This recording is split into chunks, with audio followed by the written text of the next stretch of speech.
Hello friends, how are you? कैसे हैं आप सब? आई होप आप सब अच्छे होंगे। चलिए, आज मैं आपके लिए एक नए चैप्टर का एक्सप्लेनेशन लेकर आई हूँ। चैप्टर का नाम है द प्लेट ऑफ गोल्ड, जिसे लिखा है जेम्स हेनरी ली हंट ने। तो सबसे पहले हम इसके राइटर के बारे में थोड़ा जान लेते हैं। जेम्स हेनरी ली हंट का जन्म 19 अक्टूबर 1784 में लंदन में हुआ था, जहाँ इनके पिता यूनाइटेड स्टेट्स ऑफ अमेरिका से आके शिफ्ट हुए थे। मीन्स पहले इनके फादर वहाँ रहते थे, बाद में लंदन में शिफ्ट हुए और यहाँ इनका जन्म हुआ। जेम्स हेनरी के जो फादर हैं वो अच्छे लॉयर थे और वो चाहते थे कि जो मेरा लास्ट बॉर्न बेबी है यानी हेनरी है, हंट है, वो एक अच्छी एजुकेशन प्राप्त करें और एक अच्छे राइटर बने। जेम्स हैं वो भी बचपन से ही बहुत अच्छे रीडर थे और बहुत अच्छे राइटर थे। इवन जब ये इतनी स्कूल में थे तभी इनका फर्स्ट वॉल्यूम ऑफ पोएम, जिसका नाम जुवेनिलिया था, वो पब्लिश हो गया था। यानी स्कूल टाइम से ही इन्होंने लिखना शुरू कर दिया था।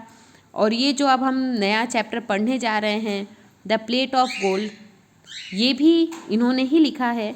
और इंटरेस्टिंग बात ये है कि ये कभी भी, मीन्स जो हंट है, जब प्लेट ऑफ गोल्ड के राइटर है, ये कभी भी इंडिया नहीं आए थे। लेकिन जो ये इन्होंने लिखा है, जो ये प्लेट ऑफ गोल्ड, इसमें इन्होंने इंडियन लोकेशन चुनी है, जबकि इन्होंने कभी भी इंडिया को विजिट नहीं किया था। तो ये एक इंटरेस्टिंग बात है इसके बारे में।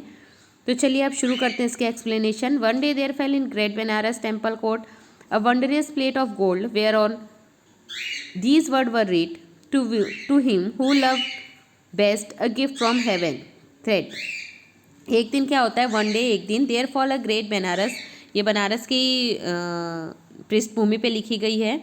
तो ये कहते हैं कि बनारस के टेम्पल कोर्ट में यानी एक मंदिर प्रांगण में अ वंडरस प्लेट ऑफ गोल्ड, सोने की एक प्लेट मिलती है जिसपे दीज वर्ड्स वर रिट यानी लिखा हुआ था, रिटन का शॉर्ट में लिखा है रिट, जिसपे लिखा हुआ था to him who loved best a gift from heaven. ये गिफ्ट है, यानी ये जो गोल्ड ऑफ प्लेट है गिफ्ट है हेवन से, स्वर्ग से, उसके लिए जो सबसे ज़्यादा प्यारा है, सबसे अच्छा है, मीन्स जो भगवान को सबसे ज़्यादा प्यारा है, उसके लिए गिफ्ट है।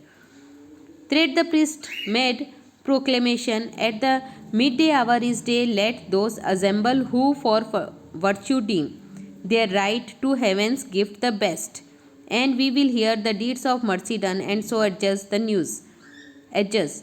तो जो पुजारी वगैरह थे उन्होंने एक प्रोक्लेमेशन दिया, यानी एक घोषणा करवा दी कि भाई मिड डे आवर में डेली सब असेंबल होंगे, आएंगे, इकट्ठे होंगे और अपने वर्च्यू, जो अच्छी चीज़ें उन्होंने की आज तक, अच्छे काम किए हैं, अच्छे गुण हैं उनके बारे में बताएंगे, ताकि ये पता किया जा सके कि कौन हेवेंस गिफ्ट को डिज़र्व करता है, ये गिफ्ट किसको मिलना चाहिए, भगवान ने किसके लिए भेजा है।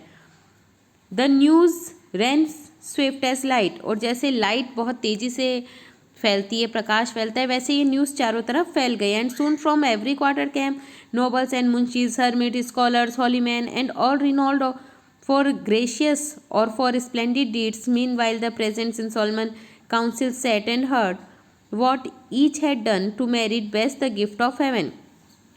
इससे क्या हुआ, जैसे ये न्यूज़ फैली, जो मुंशीज थे, हर्मिट्स थे, स्कॉलर थे, विद्यार्थी, गुणवान लोग, जो भी लोग थे तरह तरह के, वो सब आने लग गए और उन्होंने अपने अच्छे काम के बारे में बताना शुरू किया। और एक काउंसिल बैठी, एक सभा बैठी पंडितों की, लोगों की, और उन सभा ने इनके कामों को सुनना शुरू किया ताकि वो डिसाइड कर सके कि कौन बेस्ट है और कौन इस गिफ्ट का हकदार है, जो प्लेट ऑफ गोल्ड मिली थी उसका कौन हकदार है।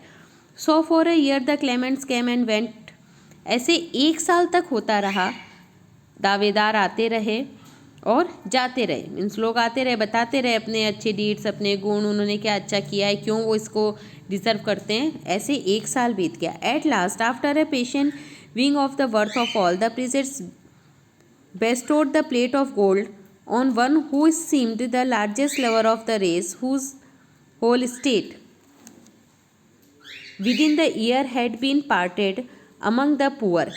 लास्ट में क्या हुआ, जो पंडित जी थे उन्होंने बहुत धैर्य दिखाया, बट लास्ट में उन्होंने डिसाइड किया कि एक व्यक्ति को प्लेट दे दी जाए जिसने अपना पूरा स्टेट, पूरा राज्य गरीबों की सेवा के लिए एक तरह से दे दिया, ख़त्म हो गया उनका पूरा। This man all trembling with his joy advance to take the golden plate, और ये मैन कांपते हुए, खुशी से कांपते हुए अपना गोल्डन प्लेट लेने जैसे ही आया, वैन लू at his fingers first touch it change the basis lead. और लेकिन जैसे इस व्यक्ति ने अपनी उंगली का फर्स्ट टच किया, यानी उस प्लेट को छुआ, वो प्लेट चेंज हो गई लीड में, यानी एक यूजलेस मटेरियल में बदल गई गोल्ड से। All stood asked but when the helpless clamped drop it changing on the floor. जैसे ही, हेल्पलेस का मतलब होता है अनफॉर्चून, जैसे उस दुर्भाग्यशाली क्लेमेंट के हाथ से वो फ्लोर छूट के ज़मीन पे गिरी, वैसे ही वो वापस चेंज हो गई गोल्ड में। जो असली पारितोषिक था, जो प्लेट ऑफ गोल्ड थी, वापस उसमें चेंज हो गई, शाइनिंग गोल्ड में ट्रांसफॉर्म हो गई। So for another 12 months set the president जज। ऐसा अगले 12 महीने तक, फिर 12 मंथ तक चलता रहा। पुजारी बैठे, जज किया, सुना। Thrice they awarded, thrice did heaven refuse the gift. कम 3 बार उन्होंने अवार्ड दिया अलग अलग लोगों को, जिन्हें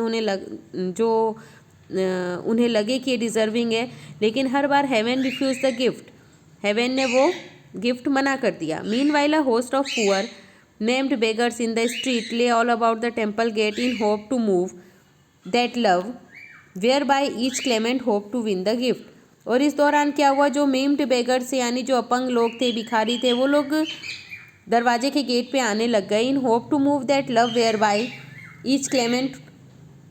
उन्हें ये पता था कि जो क्लेमेंट हैं, जो दावेदार हैं, वो अपना लव दिखाने के लिए कि हम कितने दयालु हैं, डेफिनेटली उन बेगर्स को चैरिटी करेंगे, इसलिए वो सब वहाँ पे इकट्ठे होने लगे। For every pilgrim to the temple gate praised God. और जो भी वहाँ से लोग निकलते थे, जाते थे, वो गॉड की प्रशंसा करते थे। That love might thus approve itself before the test and so coins rained freely in the outstretched hands, but none of those who gave so much as turned to look into the poor sad eyes to them that begged and now।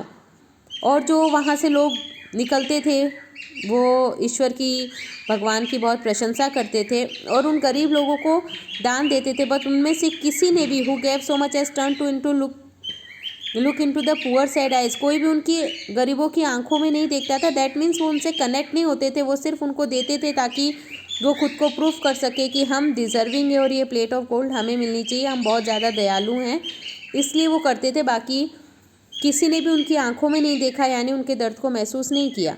And now the second year had almost pass. और लगभग दूसरा साल भी ख़त्म होने आ गया। But still the plate of gold by whom so ever touched was turn to lead. लेकिन जो कोई भी उसको टच करता था, वो वापस लीड में चेंज हो जाती थी। At length there came a simple peasant not aware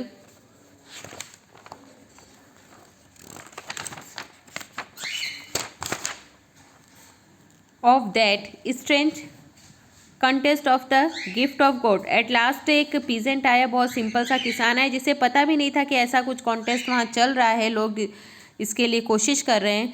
to a पे ओ विद इन द टेम्पल। और वो आया था, उसको शायद अपना कोई उसकी कोई, अपन कहते हैं ना, किसी की कोई मुराद पूरी होनी, वो पूरी होने पे वो गॉड को थैंक करने आया था। As he passed along the line of straggled beggars all his soul was moved. और जैसे ही वो उन बेगर्स के पास से, जो एकदम दुबले पतले थे, बहुत जिनका जीर्ण शीर्ण शरीर था, जब वो उनके पास से मूव्ड हुआ तो उसकी आंख में आंसू आ गए। Tears fail up and trembled in his eyes. उसकी आंख में दयालुता के आंसू आ गए, उन्होंने उनके दर्द को महसूस किया। Now by the temple gate there lay a poor sore creature blind and shunned by all. और जब वो टेम्पल गेट के पास आए तो वहाँ पे एक गरीब अंधा व्यक्ति था, शंड बाय ऑल, जिसे सब ने अनदेखा कर दिया था, जिसको किसी ने ध्यान नहीं दिया। But when the peasant came and saw the sightless face and trembling maimed hands and he could not pass. लेकिन जब वो उसके पीजेंट, जो किसान था, उसके पास आया, उसने उसके फेस को देखा, उसके कांपते हुए हाथों को, अपंग हाथों को देखा, तो वो उसके पास से नहीं जा सका। बट नेड वो वहाँ पे घुटने के बल बैठ गया and took both palms in his hand. उसने उनके दोनों हाथों को, दोनों हथेलियों को अपने हाथ में लिया और सॉफ्टली कहा, ओ दो my brother bear the trouble bravely. आपको जो भी कष्ट है उसे ब्रेवली सहन कीजिए। God is good. भगवान बहुत अच्छे हैं, और मतलब वो आपका, भगवान आपका कष्ट दूर कर देंगे। आपको जो भी कष्ट है उसे ब्रेवली सही है। Then he rose and walked straightly across the court. और वो फिर सीधे कोर्ट में चला गया, मतलब जो मंदिर का प्रांगण था उसमें चला गया। And enter where they wrangled of there deeds of love before the priest, और उस जगह गया जहाँ पे लोग आपस में झगड़ा कर रहे थे, खुद के डीड को, खुद के काम को सही बता रहे थे प्रीस्ट के सामने। A while he listen sadly, उसने चुपचाप सब कुछ सुना उस किसान ने। Then he turned away but something moved the priest who held the plate of gold to back on to the peasant, और वो जैसे ही घूमने लगा, लेकिन जो वहाँ पे पुजारी बैठे थे, प्रीसेट बैठे थे, उन्होंने वो प्लेट ऑफ गोल्ड का इशारा किया, मतलब उस किसान को वो गोल्ड की प्लेट दिखाई और इशारा करके बुलाया। So he came not understanding it obeyed, वो आ गया, उसे कुछ समझ में नहीं आ रहा था लेकिन वो आ गया, और जैसा उन्होंने कहा ही स्ट्रेच्ड हिज हैंड, उसने अपना हाथ आगे किया, and took the sacred vigil, और वो थाली को अपने हाथ में ले लिया। Lo it shine with thrice its former lustre, और आश्चर्य की बात है कि जो उसके पहले की चमक थी, फॉर्मर लस्टर जो पहले की चमक थी, उससे वो 3 गुना ज़्यादा बढ़ गई। एंड अमेज देम ऑल, और ये इस चीज़ ने सबको बहुत आश्चर्यचकित कर दिया, क्योंकि पहले जो भी कोई उसे लेता था वो लीड में चेंज हो जाती थी, लेकिन दिस टाइम वो लीड में चेंज नहीं हुई। इनफैक्ट उसका जो लस्टर था, उसका जो चमक था, वो 3 गुना बढ़ गया। Son cried the priest, rejoice the gift of God is thine, उसने प्रीस्ट पुजारी ने कहा कि बेटा ये जो गिफ्ट ऑफ गॉड है, this is for you. Thou lovest best, आप सबसे जो सबसे ज़्यादा प्यारा है ईश्वर को, जो सबसे अच्छा है उसके लिए है। एंड ऑल मेड आंसर, और सबको पता चल गया कि वो कौन है, दैट मीन्स वो आप हैं, तो ये आपके लिए, इट इज़ वेल।